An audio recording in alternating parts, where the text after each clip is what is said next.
The film opens with a married couple, Sarah and John, eagerly awaiting their first child while putting the finishing touches on the nursery. The baby's gender remains a mystery, and though Sarah is content with the surprise, John can barely keep his curiosity in check. The following day, we find Sarah at her job, teaching mathematics at a university. Meanwhile, John, an architect, crosses paths with his ex-girlfriend Alyssa, who's also his colleague. She offers to tag along for a house showing he's scheduled for today, but the suggestion unsettles John, and he courteously turns her down. Later that day, as Sarah plays the piano at home, a sharp, overwhelming pain grips her abdomen. She frantically dials John, but he's tied up presenting a property to prospective buyers and misses her call. A while later, John is stunned to discover multiple missed calls and messages from Sarah. He races to the hospital, only to be hit with heartbreaking news. Sarah has lost the baby. In the days that follow, the grieving couple grapples with their loss. Eventually, Sarah tells John she can no longer stay in their current home, and he nods in agreement. The next scene shows them scouring the town for a new place to live, but finding the right fit proves challenging. Most houses are either overpriced or in dire need of repairs. Growing exasperated, Sarah hears from their realtor about a contact who can help them secure their dream home. The realtor describes this person as a longtime local who knows everyone and is well-versed in every property in the area. The next morning, Sarah and John arrive at a stunning mansion nestled deep in the forest. They're greeted warmly by a man named Emmett Claymore. Stepping inside, they're instantly captivated by the opulent interior. Emmett shares that the house was constructed in 1918, and after purchasing it, he devoted nearly 10 years to its restoration. He boasts of his knack for pairing people with their perfect home, but insists he must first get to know the buyers. To that end, he invites them to join him for dinner, an offer the couple happily accepts. As the three share drinks, Emmett asks why a young couple like them would want to abandon the city for such an isolated spot. Sarah explains that they're trying to leave a painful chapter behind and start anew. As they wander through the mansion, Sarah and John stumble upon a display case filled with an assortment of weapons. Emmett explains that during the restoration, he uncovered various antiques and weapons concealed within the walls and floors. He remarks that old homes, much like people, hold their own hidden secrets. Over dinner, Emmett playfully inquires if owning this house would bring them joy. Sarah counters that it's not the building itself that matters, but the sense of home it provides. Shortly after, Emmett suggests they spend the night in the guest room. The couple readily agrees, as John's had too much to drink to drive safely. Emmett reassures them that he's found the perfect property for them, promising to discuss it further come morning. When they wake up the next day, they're startled to find Emmett has vanished. Their eyes are quickly drawn to a letter left on the dining table. In it, Emmett astonishingly declares his intention to gift them the mansion as a fresh start for their lives. There's no cost, but he sets one firm condition: they must never open the cellar door. He cautions that breaking this rule will result in the house reverting to him. Emmett calls it a small price for the happiness they're chasing. Reading this, John, ever the skeptic, feels the offer sounds too perfect to be real. Sarah, on the other hand, is overjoyed at the prospect of owning such a grand estate for free. Before long, the realtor approaches, pressing them to sign the paperwork and settle in right away. Later, in a private moment, John confides in Sarah that the whole situation gives him the creeps.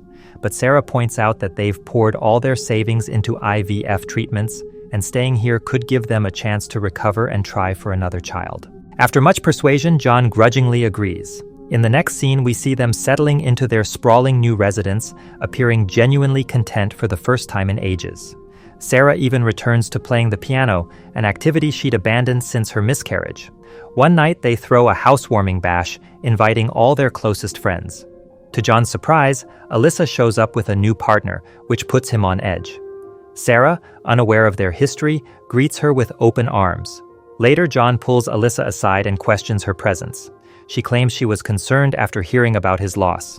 Alyssa then tries to charm him, offering her support for whatever he might need, but John firmly shuts her down, telling her to stay away. Right at that moment, John's boss shows up and hurriedly calls him over.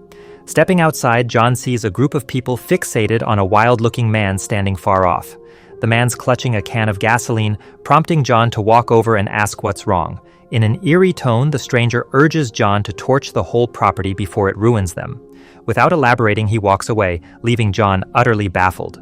The next morning, as John heads to work, he's blindsided by news that Alyssa has accused him of harassment. He's temporarily suspended, though his boss reassures him it's only until they sort things out. Back home, Sarah shares that she's ready to return to her job, feeling much better now. She asks about his day, but John brushes it off with a lie, saying everything's fine.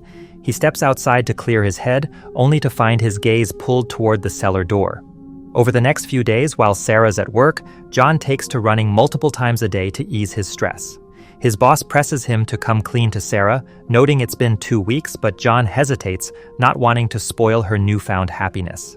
He's convinced he can reason with Alyssa and get her to drop the charges, but his boss cautions that this could backfire. After the conversation, John's focus drifts back to the cellar door, and he resolves to uncover its secrets. Unable to stick to the one rule, this foolish man grabs a tool and frantically tries to pry the door open, but his efforts fail. That evening, he proposes to Sarah that they sneak a peek at the cellar, assuring her Emmett would never find out. She firmly declines, pointing out it's the sole condition they agreed to, and she won't jeopardize their home. The next morning, John leaves Alyssa a voicemail, insisting they need to talk. Then, spotting a door tucked under the staircase, he hatches a plan. He heads to the city planning office and obtains a blueprint of their mansion. There, he discovers that the previous owner, Paul McManus, had once requested a copy but never followed through. This revelation puzzles John, who had assumed Emmett owned the place 25 years earlier and appeared to have a happy marriage. Yet something bizarre occurred when his wife abruptly fled with their daughter in the dead of night. Back at home, John pores over the blueprint and realizes the door beneath the staircase connects to the cellar. He swings it open and steps inside, spotting some wooden floorboards. Using tools, he pries off a few planks and slips into a cramped crawl space. As he ventures deeper, he uncovers a barricaded door that leads to the cellar. Unable to budge the bars, John drills a small hole in the door to peek through. But before he can get a good look, he hears Sarah's car pulling up outside. He hurries upstairs and greets his wife, who remains oblivious to his actions. That night, Alyssa calls, asking what he's after. John insists he just needs to talk and asks for a meeting, so she suggests they meet at their old favorite spot the next day. The following morning, they rendezvous in a parking lot where John confronts her about spreading false accusations. In a jaw-dropping twist, it comes to light that they'd been secretly intimate multiple times behind Sarah's back. Alyssa pleads with him to rekindle their romance, claiming they're meant for each other, but John firmly states he'll never abandon Sarah. When Alyssa threatens to spill everything to Sarah, John snaps, warning he'll kill her if she dares approach his wife. The next day, while John jogs to clear his mind, Sarah busies herself painting the nursery, hoping to manifest a new baby. Suddenly she feels nauseous and takes a pregnancy test. The positive result fills her with joy, but the mood shifts when she finds blueprints tucked under the bed. Curious, she examines them and heads to the door under the stairs to investigate its destination. Just then, Alyssa is spotted arriving at the house. Meanwhile, Sarah arrives at the barricaded cellar door her husband had attempted to drill into, but her flashlight flickers out, forcing her to head upstairs for a fresh battery. At that moment, Alyssa slips into the house and calls out to Sarah, who doesn't hear her and heads back downstairs. Alyssa roams the mansion, spotting several family photos of the couple that stir feelings of distress. At the same time, Sarah spots the drilled hole in the wooden cellar door. Irritated, she pieces together what John's been up to. Elsewhere, Alyssa stumbles upon the positive pregnancy test kit, which hits her like a ton of bricks. When Sarah finally comes back upstairs, Alyssa's nowhere to be found, but the front door's left ajar. Meanwhile, John's chatting with his boss in his car when he catches sight of Alyssa's car speeding away from the house. Panicked that she might have spoken to Sarah, he floors it in pursuit. The scene shifts to nighttime, and John returns home to find Sarah waiting with big news. She's pregnant. Overjoyed, his mood sours when Sarah admits she's upset about his secret attempt to access the cellar.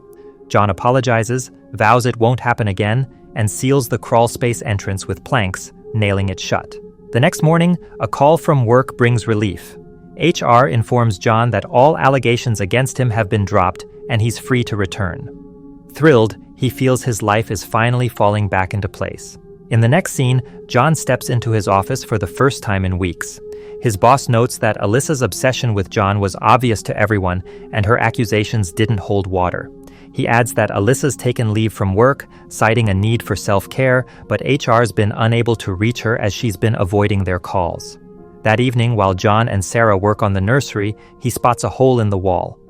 Digging deeper, he uncovers a bullet which sends a chill down his spine. He urges Sarah to call the police, but she brushes it off, insisting there's likely a logical explanation. John then shares a troubling thought. He believes Emmett's wife and child fled 25 years ago after he harmed them, and he suspects Emmett may have killed them and stashed their bodies in the cellar. Sarah pushes back, stressing that she won't let anything jeopardize their idyllic life, especially with a baby on the way. She pleads with him to let it go, and reluctantly, John has no choice but to comply. A few days later, the scene shifts as police officers show up at John's workplace probing into a case. They found Alyssa's abandoned car, and she's now officially reported missing. Meanwhile, Sarah's at a local bar, chatting with a neighbor who shares that the mansion has housed many families over the years, all of whom vanished without a trace. The neighbor adds how thrilled she is to have Sarah and John nearby, especially since she often sees John jogging in the afternoons. This catches Sarah off guard, as John's supposed to be at work during those hours. Her attention snaps to the TV, broadcasting news of Alyssa's disappearance. Later, while John's in the shower, Sarah snoops through his email and is floored to discover Alyssa's sexual harassment complaint against him. Digging further, she finds a log of calls between them on his phone. At the same time, John examines the bullet he found. When he compares it to Emmett's ammunition collection, he's stunned to realize they match. The next morning, he brings up the cellar again, but Sarah shuts it down, warning they'd lose the house. This sparks a heated argument, interrupted when the doorbell rings. Two detectives, investigating Alyssa's case, are at the door. They pull John aside, and he candidly recounts the allegations and their parking lot meeting. He omits the affair but admits they dated before he met Sarah. The detectives drop a bombshell. Alyssa's phone pinged near their home the day she vanished. John denies knowing anything, so they ask for his whereabouts and an alibi. Visibly anxious, John's saved when Sarah, who'd been eavesdropping, steps in. She insists John was with her all day, clearing him of suspicion. The cops buy her story and leave for now. Afterwards, Sarah confronts John, revealing she knows about his affair with Alyssa. Feeling utterly betrayed, she explains she only backed him up to keep their unborn child from growing up with a father in jail.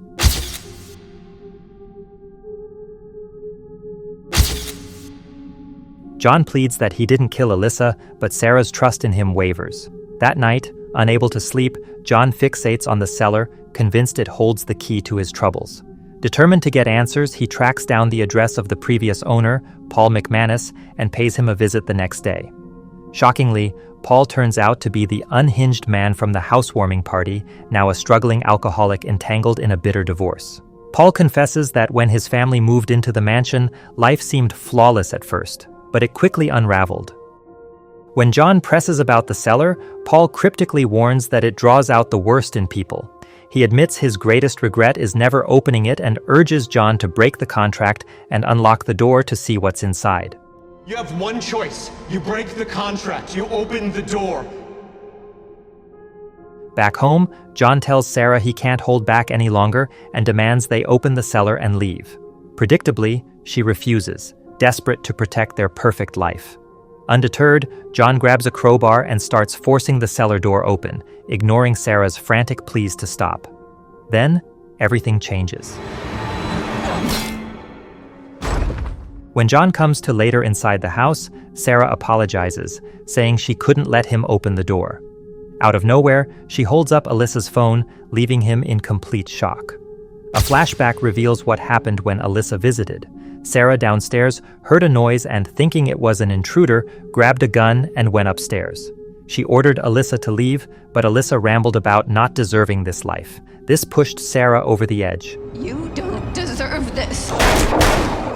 Though Alyssa was still alive, Sarah briefly considered calling the police, but in a chilling turn, to preserve her ideal life, she strangled Alyssa to death. Sarah then wrapped the body in tarps, dragged it downstairs, and dumped it in the crawl space leading to the cellar. We learn the car John chased was driven by Sarah, who he lost track of. After abandoning it in a remote spot, Sarah posted photos from Alyssa's phone and sent a work email requesting time off. John, reeling from this, promises to find her a lawyer, but Sarah aims a gun at him, warning that if he speaks out, he'll go to prison, as all evidence points to him. She reminds him he sealed the crawl space where Alyssa's body lies. Sarah lays out her plan to testify that John lured Alyssa to the house and killed her, claiming she only learned of it when he attacked her, forcing her to shoot in self-defense. She offers John another choice: stay silent and live their perfect life with their baby.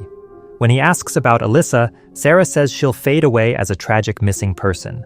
She demands his decision, but John remains speechless. Months later, at Sarah's baby shower, John's presence shows he's chosen to accept his fate, staying with his murderous wife. During the event, they receive a gift from Emmett, congratulating them on their new chapter. With the note, he includes the cellar door key, saying it's their call whether to use it, but he believes they already know what lies within. Okay folks, thanks for tuning in. Catch you in the next video.